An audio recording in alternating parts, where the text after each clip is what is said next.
Hey, what's going on, chess lovers? This is Maurice Bishop Chess. Y'all know my slogan: life is a game of chess. Hey guys, I have a beautiful game that I want to show y'all with me versus Grandmaster. Believe it or not, guys, his real name is Vladimir Civic. I can never say his last name right, but believe it or not, guys, this is him. This is his picture. Obviously, he's born in 1949, so he's an old guy. But he's been actually titled the International Master in 1975, and then in 1976 he was awarded the Grandmaster title. So he's definitely a strong guy. Obviously, guys, he played more on blitz more than anything. He doesn't really play bullet like that, but he does play sometimes. His blitz is like almost 2,500. He's been a 2,500 in blitz, but obviously he must have played some really strong players, so it just went down to 2,486. But that's still a very strong opponent and everything. So with this game, guys, not only do I show y'all of me playing against the GM, but also, guys, it's me playing the Black Lion, guys, the Black Lion, and it's about to go down, guys. No problem. So without further ado, let's actually get started. So white goes d4, e5. Obviously, guys, for all y'all that don't know, or y'all should know already, usually when I go to e5, I try to do a gambit. It's my secret weapon opening for black, but obviously, guys, he doesn't take. So I just go d6. He goes knight f3, and then that's when I go knight b to d7, in which we're going into the Black Lion, guys. So knight c3, c6, e4, queen c7, bishop b2, and then knight f6. All right.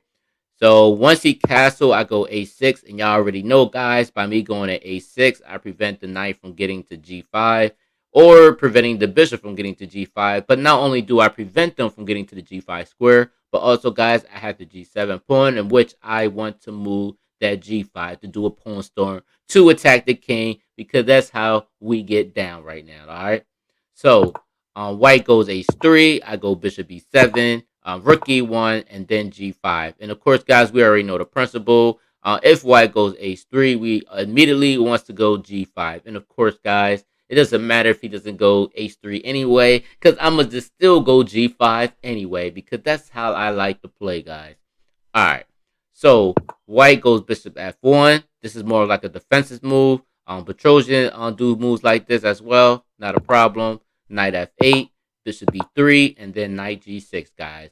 We know with knight g6, we would like to go knight f4. And then, of course, guys, we would like to go to the rook g8 and get this g file in. Y'all know how we do.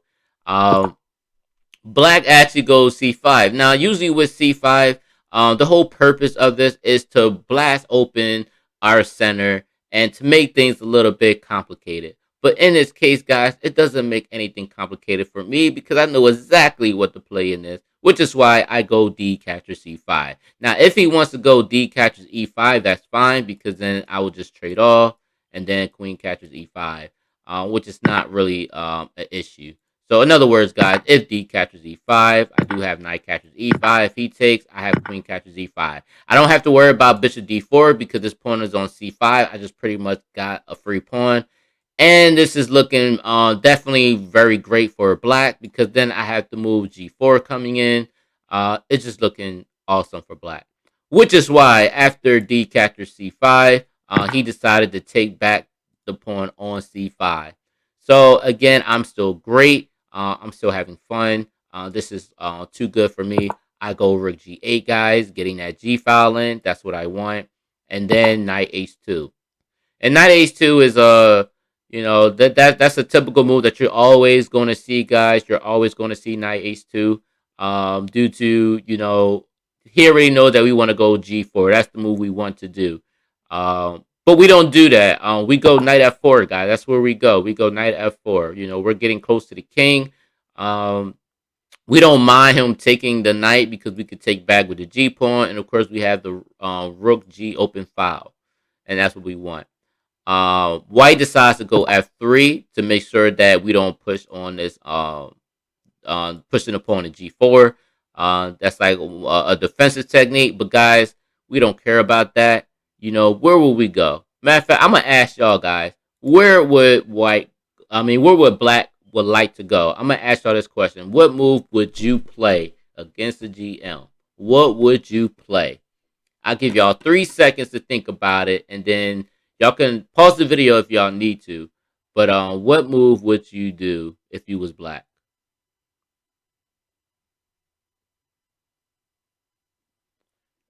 All right, guys, for all y'all that said the move on knight h5, no, that is incorrect. It's not knight h5. But pawn h5, that is the correct move. H5. Why, guys? Because we want to hit g4. That's what we want to go. All right, so white goes queen d2, and then where do we go? Where are we gonna go? Give y'all time to think. Where would y'all want to go after queen d2? Where would you go? G4. You are absolutely correct, guys. G4.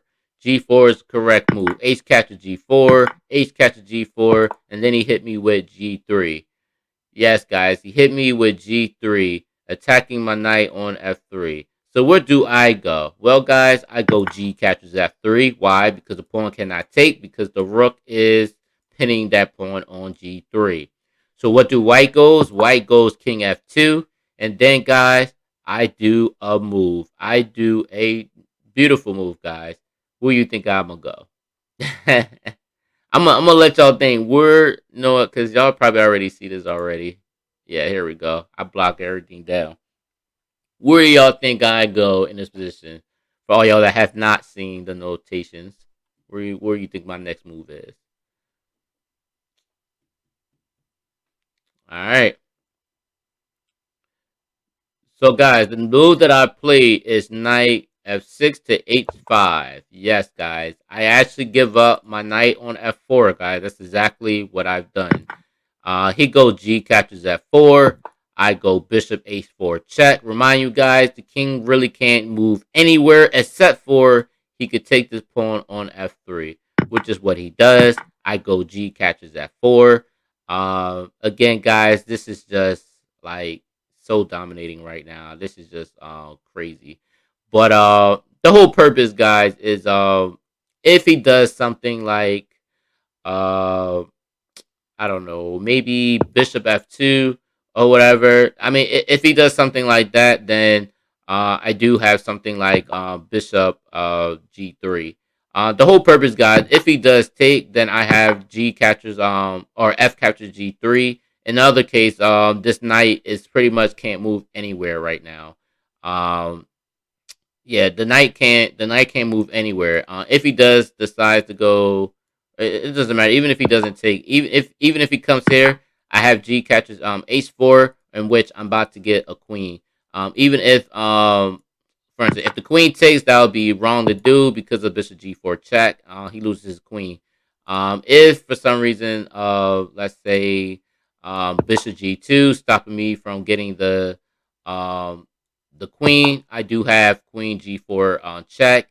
If he does come somewhere like King E2, I do have Queen captures G2 check. In which, guys, it's gonna be pretty hard for him to really do anything because of, I mean, if he comes here, then obviously I'm gonna automatically Queen, and then he's just gonna be so much down in material, like it's not even funny. Like it's just crazy. All right. So I just wanted to show y'all a little some of that. All right. So yeah, so he takes and everything, and after Bishop H4, guys, he goes King captures F3, and I go G captures or E captures F4. Of course, guys, my opponent does go Bishop captures F4. He's thinking that he's going to hold on to his piece. Not a problem. I go Knight captures F4. And notice, guys, when Knight captures F4, I'm actually guarding the E2 square. I'm guarding the D3 square. I have Rook G3 coming. Is looking, in which actually, guys, that would actually be mate by me doing that. So, like, if he does anything like Bishop B2, Rook G5 is it's not mate yet, but Obviously, if he comes here, this is just nasty. This is just very nasty. But anyway, guys, after this E catches F4, my opponent actually goes Bishop catches F4. So after Knight catches F4, he takes, and then I go Rook G3 check. And guys, he resigns after this. The reason why he resigns because this queen on F4 is lost. The reason being, obviously he can't come here because of the rook is here. If he comes here, then I have the queen catches F4 check, and if he comes somewhere, right here, um, well, guys, I have rook E3 check, and if he comes here, I do have rook captures E1 check, and guys, this is just embarrassing. This is just dominating. Like this is just crazy. Yeah, even after this, guys, this is just all over. This is just crazy, guys. Like very, very crazy stuff. But yeah, guys, that's me playing against a GM, and you know the GM fell for my Black Lion opening, and it was crazy, guys. So I hope y'all actually enjoy this video. Definitely like, share, comment. Let me know what you think, and also, guys, don't forget to hit the subscribe button. All right, guys, peace.